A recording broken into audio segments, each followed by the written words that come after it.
नमस्कार। हमारे इस विशेष समाचार बुलेटिन में आपका स्वागत है। मैं हूं चंद्रशेखर जोशी और मेरे साथ हैं मेरी सहयोगी मनीषा। तो आइए शुरुआत करते हैं और सबसे पहले देखते हैं इस वक्त की सुर्खियां। पूर्वोत्तर भारत को वंदे भारत एक्सप्रेस की पहली सौगात। पीएम मोदी ने गुवाहाटी जलपाईगुड़ी वंदे भारत एक्सप्रेस को दिखाई हरी झंडी।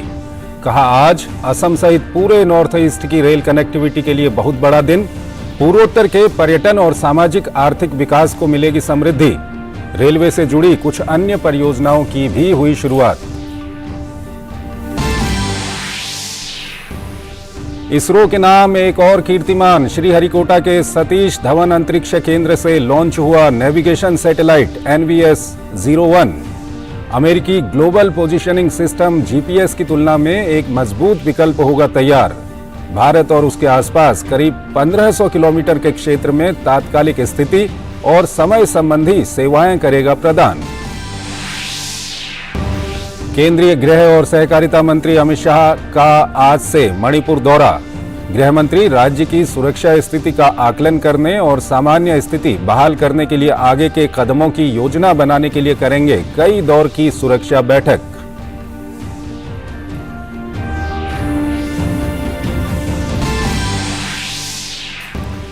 केंद्र में मोदी सरकार के 9 साल पूरे होने पर आज देश भर में केंद्रीय मंत्रियों की प्रेस वार्ता। वित्त मंत्री निर्मला सीतारमण ने मुंबई में, केंद्रीय शहरी विकास एवं आवासन मंत्री हरदीप पुरी ने लखनऊ, सूचना एवं प्रसारण मंत्री अनुराग ठाकुर ने अहमदाबाद और नागरिक उड्डयन मंत्री ज्योतिरादित्य सिंधिया ने दिल्ली में की प्रेस वार्ता। सरकार की उपलब्धियों से आम जनता को करा रहे हैं रूबरू। कंबोडिया नरेश नोरोदम सिहामोनी आज से 3 दिन के भारत दौरे पर। राष्ट्रपति द्रौपदी मुर्मू और प्रधानमंत्री नरेंद्र मोदी के साथ करेंगे द्विपक्षीय बैठक। दोनों देशों के बीच व्यापार, निवेश और सांस्कृतिक संबंधों सहित व्यापक रणनीति साझेदारी बढ़ाने पर होगी बातचीत। शाहबाद इलाके में जघन्य हत्याकांड में दिल्ली पुलिस को बड़ी कामयाबी। नाबालिग लड़की का हत्यारा साहिल बुलंदशहर से गिरफ्तार। गिरफ्तारी के लिए दिल्ली पुलिस ने 6 टीमें की थीं गठित। लड़की की चाकू से गोदने के बाद पत्थर से कुचलकर की गई थी हत्या।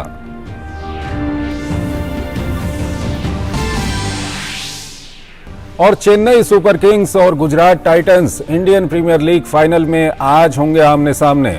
रविवार को बारिश होने के बाद आज रिजर्व डे पर खेला जाएगा मुकाबला।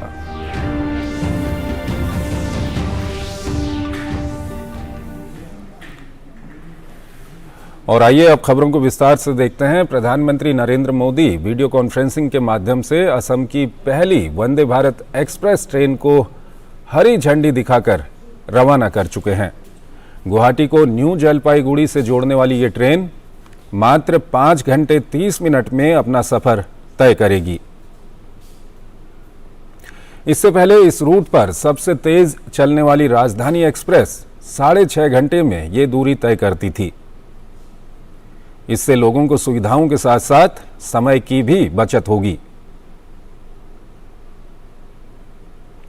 आधुनिक सुविधाओं से सुसज्जित इस ट्रेन के चलने से इस क्षेत्र में पर्यटन उद्योग को बढ़ावा मिलेगा और सामाजिक आर्थिक विकास को समृद्धि मिलेगी।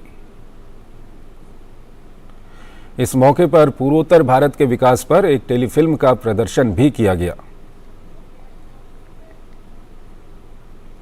इसके अलावा प्रधानमंत्री 182 रूट किलोमीटर के नए विद्युतीकृत रेलखंडों को भी उन्होंने समर्पित किया।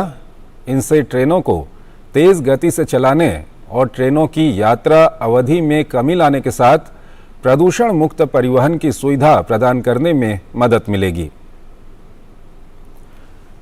इनसे इलेक्ट्रिक लाइन पर चलने वाली ट्रेनें भी मेघालय में प्रवेश करने में सक्षम होंगी।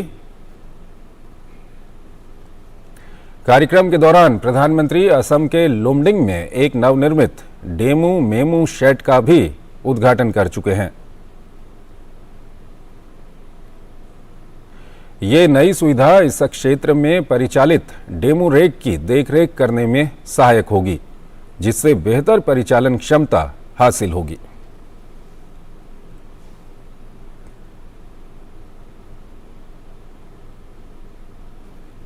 इस मौके पर प्रधानमंत्री ने लोगों को संबोधित करते हुए कहा कि आज असम सहित पूरे नॉर्थ ईस्ट के लिए बहुत महत्वपूर्ण दिन है।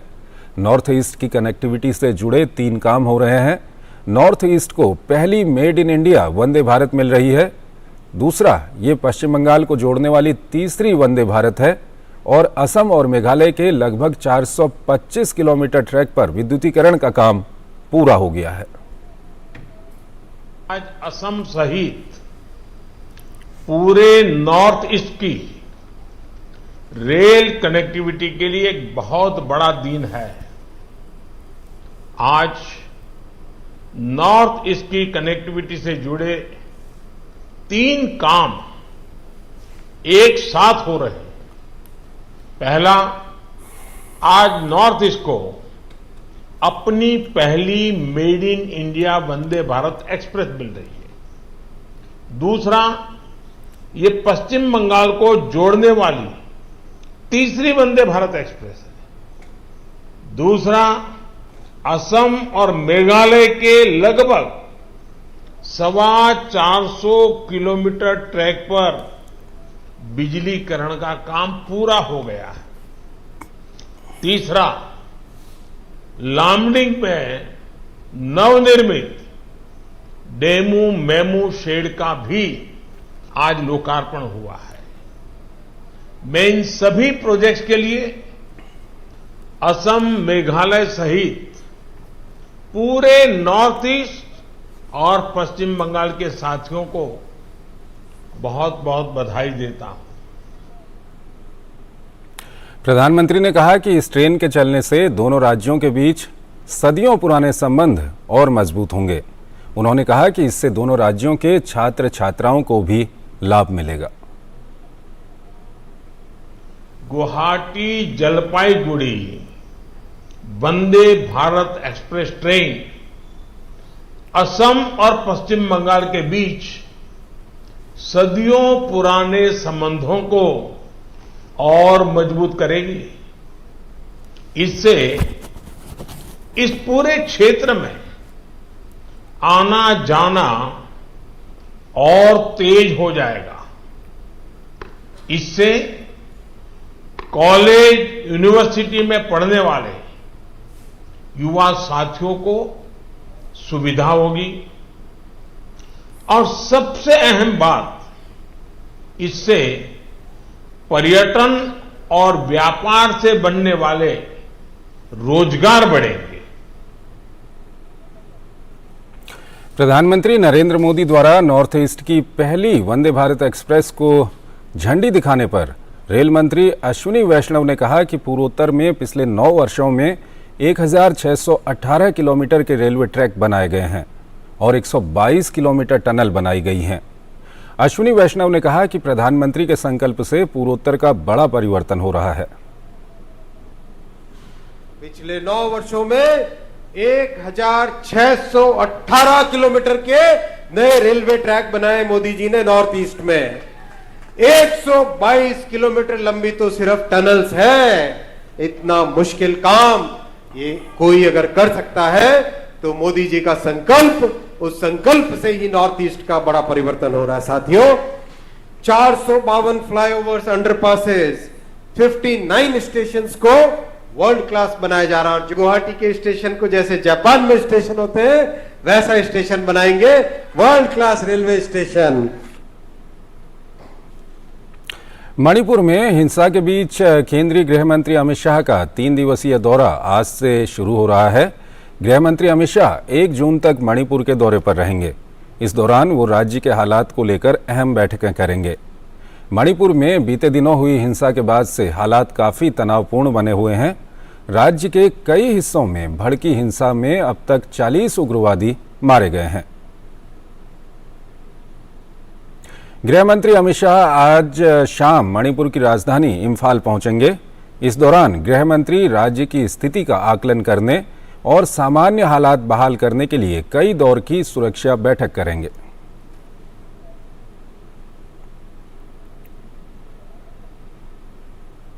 केंद्र सरकार पूर्वोत्तर के विकास के लिए प्रतिबद्ध है। इसी कड़ी में आज नागालैंड के मुख्यमंत्री नेफ्यू रियो और उप मुख्यमंत्री वाई पट्टन ने केंद्रीय गृह मंत्री अमित शाह से दिल्ली में मुलाकात की। इस दौरान राज्य की ताजा स्थिति पर चर्चा की गई।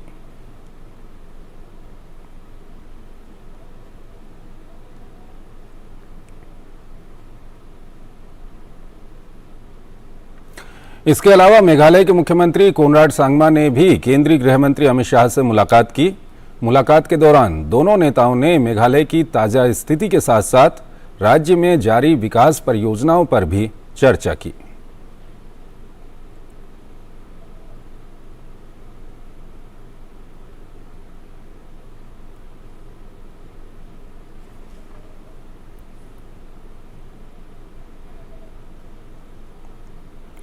केंद्र में पीएम नरेंद्र मोदी के नेतृत्व वाली सरकार के 9 साल पूरे होने पर भारतीय जनता पार्टी भव्य आयोजन कर रही है। मोदी सरकार के मंत्री अलग अलग राज्यों में प्रेस कॉन्फ्रेंस के जरिए बीते 9 सालों में केंद्र सरकार की उपलब्धियों को सामने रख रहे हैं। इसके अलावा कल 30 मई से शुरू होने वाला बीजेपी का विशेष संपर्क अभियान 30 जून तक चलेगा। इस दौरान जिला, मंडल, शक्ति केंद्र और बूथ स्तर पर विशेष कार्यक्रम आयोजित होंगे। सरकार के 9 साल पूरे होने पर 31 मई को अजमेर से बड़ी रैली होगी।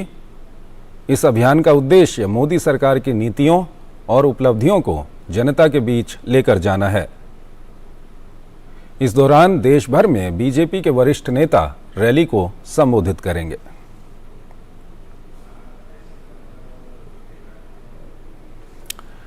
केंद्र सरकार के 9 साल पूरे होने पर जयपुर में आयोजित एक कार्यक्रम में केंद्रीय वाणिज्य और उद्योग मंत्री पीयूष गोयल ने प्रधानमंत्री के कुशल नेतृत्व की प्रशंसा की। उन्होंने कहा कि मोदी जी के नेतृत्व में समाज से सभी क्षेत्रों में बदलाव आया है। अभी से 9 साल पहले जब मोदी जी को पूर्ण बहुमत की सरकार देके निर्णायक नेतृत्व को देश को आगे बढ़ाने का मौका दिया और दूसरी बार जब 30 मई 2019 में उससे भी अधिक सीटें देके मोदी जी के हाथ मजबूत किए, उन पे जनता ने विश्वास रखा। उसी के फलस्वरूप देश में इतने सारे काम तेज गति से हुए, प्रगति अपने देश की अर्थव्यवस्था की हो, गरीब कल्याण की हो, सेवा कार्यों की हो और सुशासन लाने की हो, गुड गवर्नेंस को प्राथमिकता देने की। इन सबको केंद्र बिंदु रखते हुए प्रधानमंत्री जी ने जो 24 घंटे दिनों रात एक कर पूरे देश में बिना भेदभाव के हर एक व्यक्ति तक, जैसा बहन ने कहा कि समाज में सबसे नीचे की छोर पे बैठे हुए व्यक्ति तक समाज में बदलाव आए, इतना विश्वास दिलाता हूं कि काम कर रहे हैं, करते रहेंगे। काम सेवा भाव से हो रहे हैं, सेवा भाव से करा जाएगा। केंद्र सरकार के 9 साल पूरे होने पर गुजरात के अहमदाबाद में आयोजित एक कार्यक्रम के दौरान बोलते हुए केंद्रीय सूचना और प्रसारण मंत्री अनुराग सिंह ठाकुर ने प्रधानमंत्री के कुशल नेतृत्व की प्रशंसा की। उन्होंने कहा कि बीते 9 सालों में वो सब कुछ हुआ है जिसकी कल्पना भी नहीं की गई थी। उन्होंने कहा कि गरीब कल्याण की दिशा में काम करते हुए प्रधानमंत्री नरेंद्र मोदी ने मात्र 9 साल में 3.5 करोड़ पक्के मकान गरीबों को बनाकर दे दिए, जिनकी 75% रजिस्ट्री महिलाओं के नाम पर हुई है।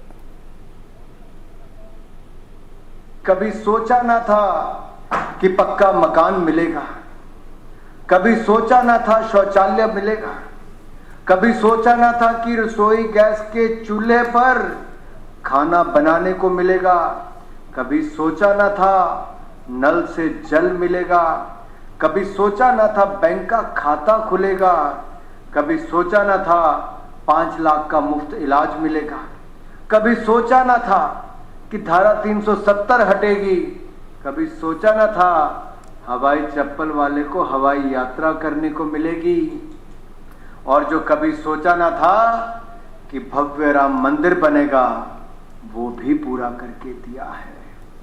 ये तब हुआ जब देश ने नरेंद्र मोदी जी को पूर्ण बहुमत की सरकार देकर चुना है। सपना एक पक्का मकान का होता था जो कांग्रेस के समय उसमें भी कमीशन मांगी जाती थी, थोड़ा सा पैसा दिया जाता था, दीवारें खड़ी होती थी, छत पड़ती नहीं थी। मोदी जी ने 3.5 करोड़ पक्के मकान मात्र 9 साल में बनाकर दे दिए। 3.5 करोड़ पक्के मकान गरीबों को बनाकर दे दिए। मैं आंकड़ों में नहीं जाऊंगा, ये कहूंगा महिलाओं का सपना भी पूरा किया और 75% महिलाओं के नाम पे रजिस्ट्री हुई और बाकी ज्वाइंट खाते में हुई। तो महिला का सपना पूरा करने का काम मोदी सरकार ने किया है।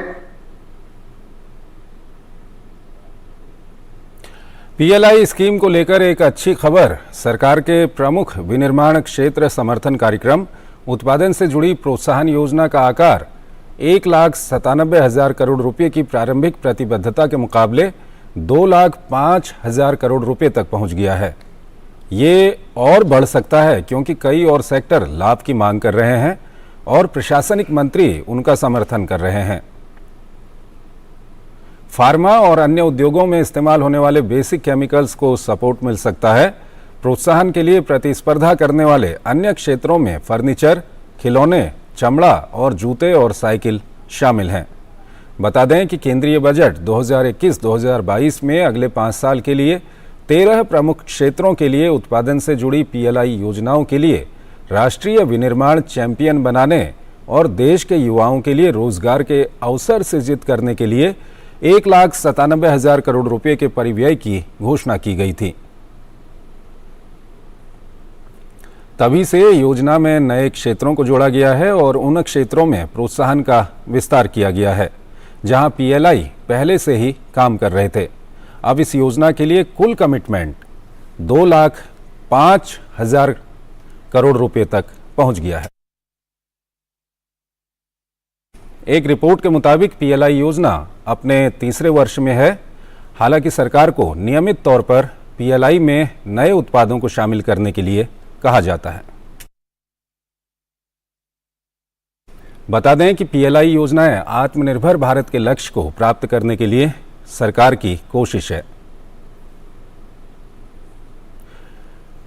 इसका उद्देश्य घरेलू विनिर्माण को विश्व स्तर पर प्रतिस्पर्धी बनाना और विनिर्माण में वैश्विक चैंपियंस बनाना है।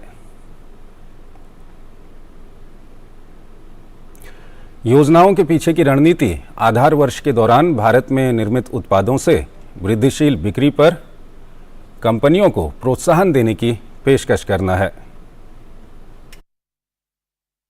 इन्हें विशेष रूप से नए और बढ़ रहे और रणनीतिक क्षेत्रों में घरेलू विनिर्माण को बढ़ावा देने, सस्ते आयात पर अंकुश लगाने और आयात बिलों को कम करने, घरेलू निर्मित वस्तुओं की लागत प्रतिस्पर्धात्मकता में सुधार और घरेलू क्षमता और निर्यात को बढ़ाने के लिए तैयार किया गया है।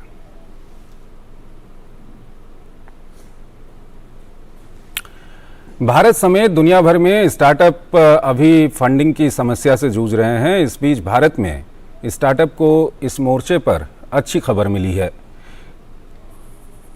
सीबीडीटी ने 21 ऐसे देशों की सूची जारी की है जहां से स्टार्टअप में आने वाले निवेश पर एंजल टैक्स नहीं लगेगा। Central board of direct taxes यानी सीबीडीटी ने जिन 21 देशों को यह छूट दी है उनमें अमेरिका, ब्रिटेन और फ्रांस जैसे देश शामिल हैं। इन देशों से भारतीय स्टार्टअप में आने वाले नॉन रेजिडेंट इन्वेस्टमेंट पर एंजल टैक्स नहीं लगेगा। ये छूट वैसे स्टार्टअप कंपनियों में निवेश पर मिलेगी जो अभी शेयर बाजारों में लिस्टेड नहीं है। IMC welcomes the move for exempting 21 nations from the angel tax. India is the startup capital of the world with almost 90,000 startups which require funding. Of course, many of them at the nascent stage are not profitable and hence their valuations that they seek from the international markets are far excess than their true value or value on paper. Hence, by exempting 21 odd nations, India has done well to attract further FDI into this much needed area of startup world. As you know, there is almost 60 to 70% of the startups in the fintech area, in the new age areas, in services, in manufacturing, and they need the capital from overseas. It's a bit surprising that some of the nations like Singapore and UAE and Mauritius are excluded from this, but it makes sense to include nations where there is not much investment or where much more investment is required. Hence, it's a welcome move for the startup community. UPI से लेन then काफ़ी तेज़ी से बढ़ रहा है। इसने digital transaction के मामले में भारत को ग्लोबल लीडर बना दिया है।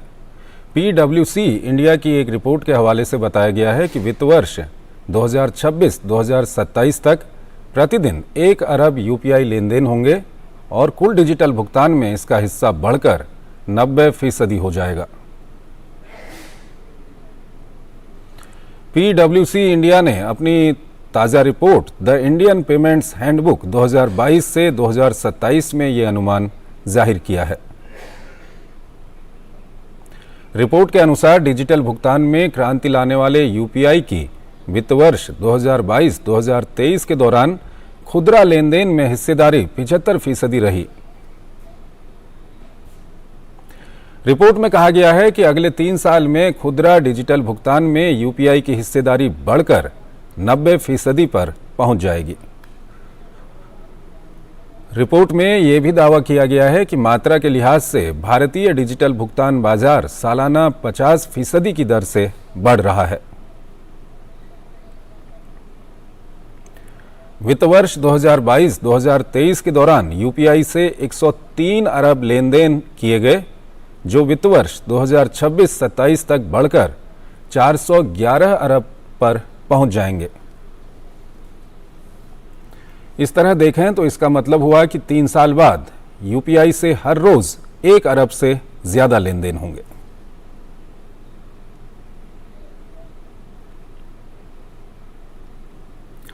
देश की राजधानी दिल्ली में सनसनीखेज वारदात सामने आई है। दिल्ली के शाहबाद डेरी इलाके में एक युवक ने नाबालिग लड़की की चाकू से गोदने के बाद पत्थर से कुचलकर हत्या कर दी।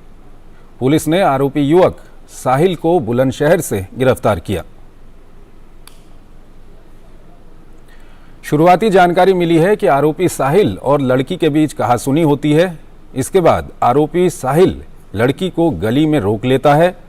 कुछ ही सेकंड बाद आरोपी साहिल लड़की पर ताबड़तोड़ चाकू से हमला करना शुरू कर देता है।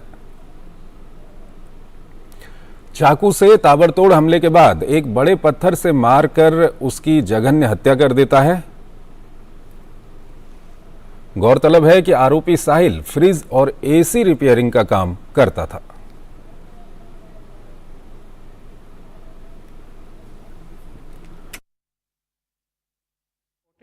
Pursuant to which we had registered the case and multiple teams were formed for investigation of this case.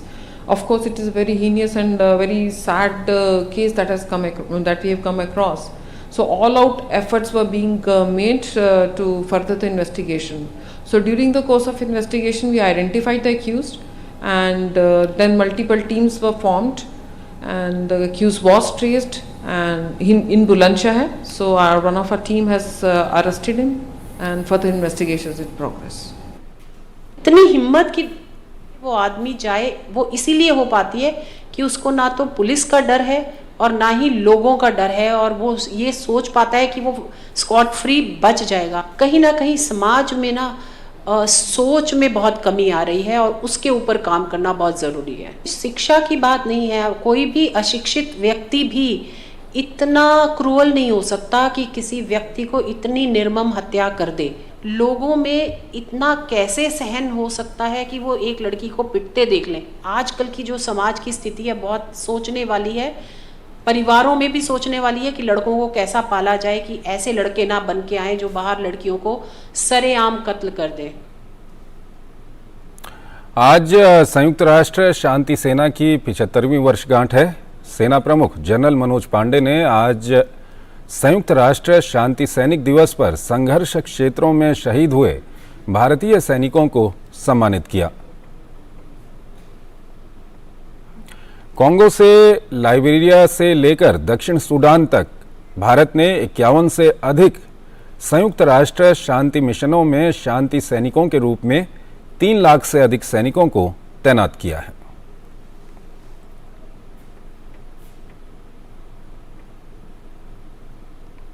तो इस बुलेटिन में फिलहाल इतना ही। आप बने रहिए डीडी न्यूज के साथ। नमस्कार।